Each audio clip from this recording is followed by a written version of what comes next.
Doesn't make sense, does it? How we miss the very people who hurt us emotionally, mentally, even physically. But here's what most people don't realize. Missing someone doesn't mean they were good for you. It just means they had a place in your story. And the absence of that leaves a gap. We often don't miss the person, we miss the feeling of being wanted, even if it was temporary. We miss the version of ourselves that existed in that moment, the one who felt loved, seen, validated. Our brains are wired for connection, even toxic ones, and we're biologically programmed to avoid pain, so we focus on the good parts. Our mind filters out the rest. There is a psychological term for this: rosy retrospection.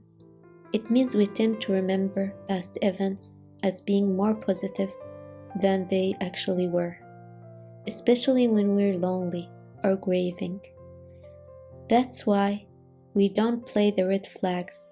That's why we justify the pain, because the mind is trying to comfort itself. From a neuroscience perspective, missing someone activates the same part of the brain involved in addiction and withdrawal. Dopamine, oxytocin, and cortisol all play a role. That's why breakups or losing someone emotionally can feel like physical withdrawal, because it literally is. And if the relationship was emotionally intense or inconsistent, the brain clings even harder. It wants that high again. It wants closure. It wants certainty. Your attachment style also helps shapes how you experience separation. If you have an anxious attachment style, you may obsess over what you did wrong. You may ruminate, overthink, seek validation. If you have avoidant tendencies, you might suppress the pain, but feel it come in other ways, like distraction, detachment, irritability. Understanding your attachment style helps you understand your grief, and understanding your grief helps you release it. You may not be missing them.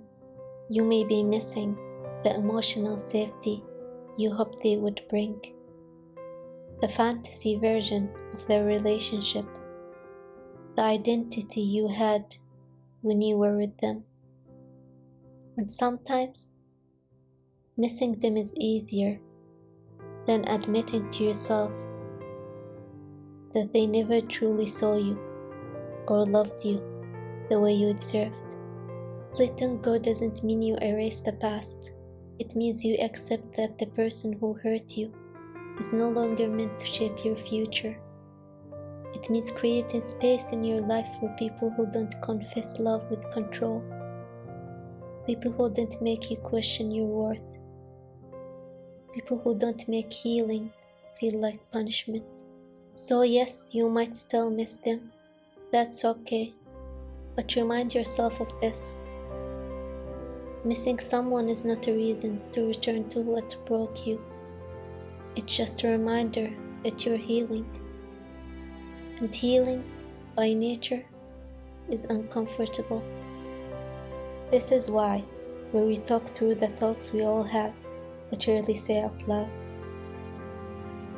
If you want to watch more videos that answer the questions that come to our minds, just like this, subscribe.